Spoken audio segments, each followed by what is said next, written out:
The statue stood alone at the center of the ruined atrium, carved from obsidian stone, wings folded behind her back, eyes half closed as if in eternal judgment.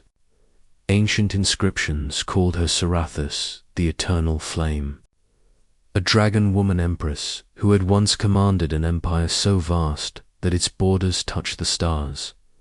And according to legend, she had turned herself to stone long before humanity ever discovered faster than light travel. Most visitors came to stare.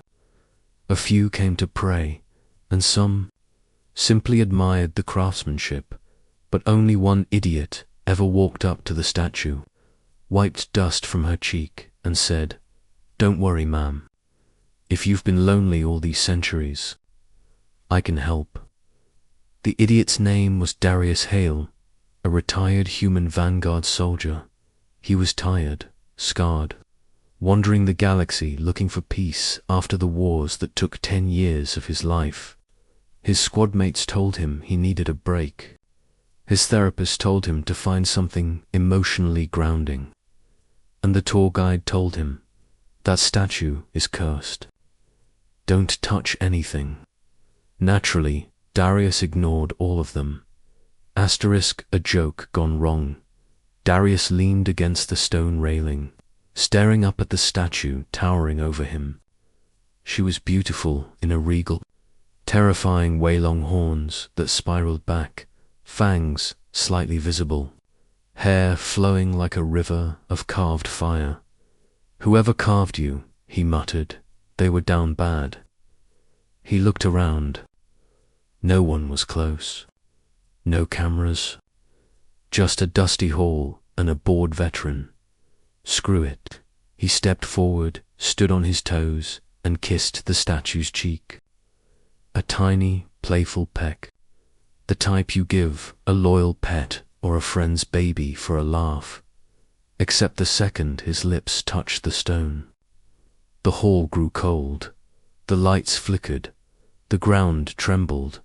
And then the statue winked, a real, slow, deliberate wink, before Darius could even swear. A voice, soft, ancient, and dangerous, slipped into his ear like smoke. Just a dot, just a whisper, just one sound loaded with force and meaning he didn't understand. The hall exploded with light. Darius was thrown backward, slamming into a pillar hard enough to crack it. His vision spun. His ears rang.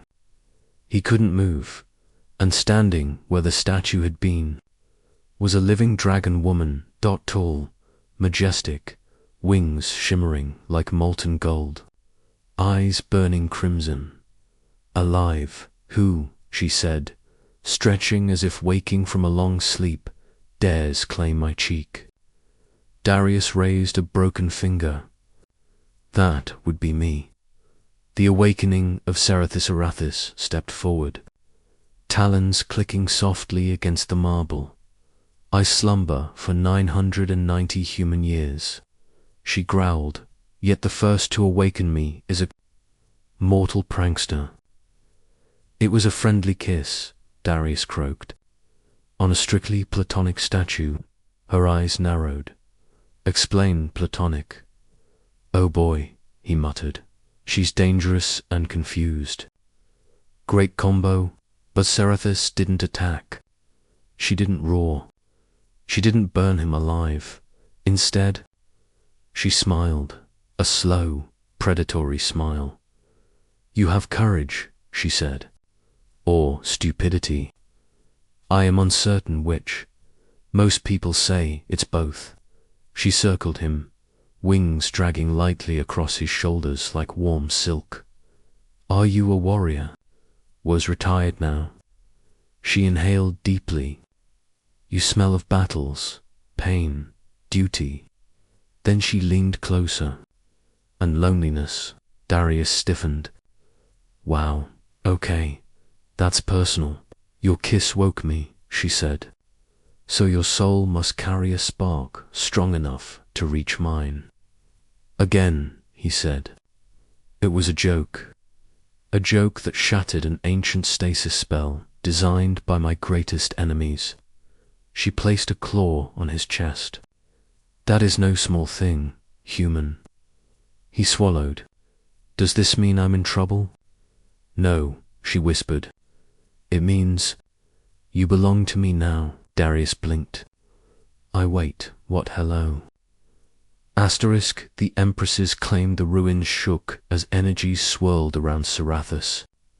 The old atrium doors blasted open. Outside, tourists screamed and ran. A few fainted. Relax. Darius shouted at them. She's Arch, actually. I don't know what she is. Good luck. Sarathus wrapped her tail around his waist and lifted him off the ground. He dangled helplessly like a confused cat.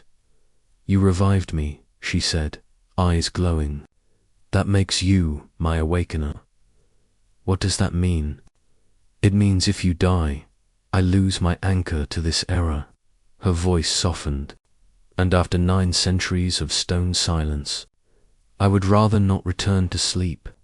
Oh, Darius said. So you're stuck with me, and you with me. She carried him outside, scanning the sky. My empire. Gone, my temples. Ruins, my people. Dust, her wings drooped slightly. For a moment, she looked less like a terrifying ancient empress, and more like someone who'd just realized everything she loved was lost. Darius exhaled. You're not alone now. He pointed at himself. Unfortunately for you, a tiny huff of laughter escaped her. You are bold. Human, I've been called worse. She stared at him long and deeply. Then perhaps I shall keep you. Asterisk, the return to power within hours. Every sensor on the planet detected her awakening. Governments panicked. Alien factions mobilized. The media exploded with breaking. One kiss awakens. Dragon, Empress, human involved. Sarathus ignored them all. She carried Darius to a cliff overlooking the city. Flames curled around her fingers. This world is weak, she said. Broken, leaderless. Hey, humans are doing fine, Darius said.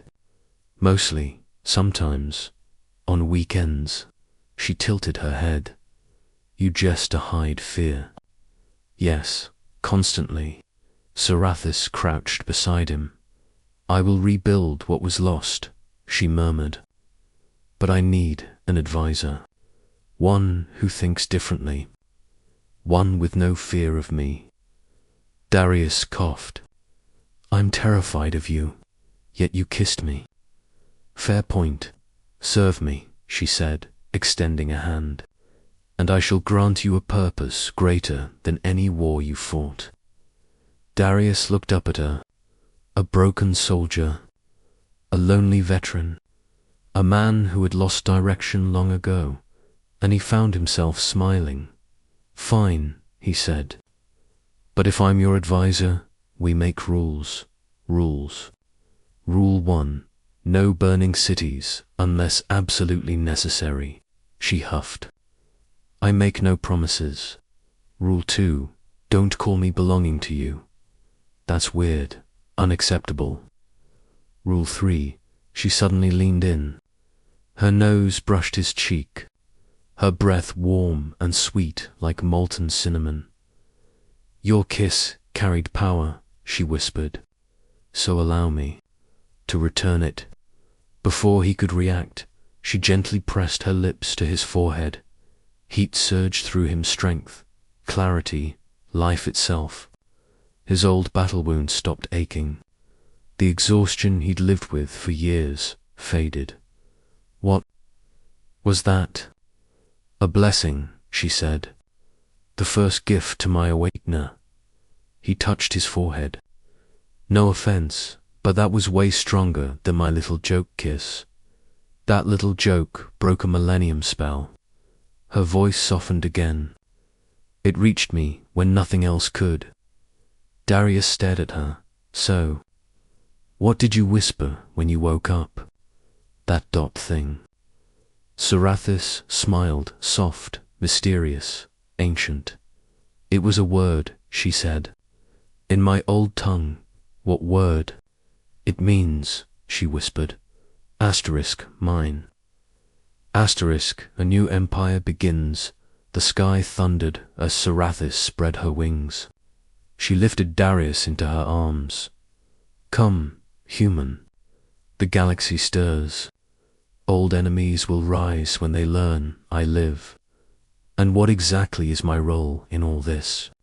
He asked nervously. She held him closer.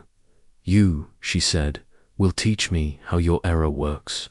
And in return, I will give you a throne at my side. Oh wow, casual, and Darius. She added softly, yeah. Next time you kiss me. Her eyes sparkled. Do not stop at the cheek. Darius nearly choked. Sarathis laughed, wings igniting like a sunrise. She launched them both into the sky, a reborn empress and a bewildered veteran bound by an accidental kiss and a destiny neither expected. But one thing was certain. Humanity had just gained its most powerful ally, and Sarathis, the eternal flame, had finally found someone worth waking up for. Asterisk.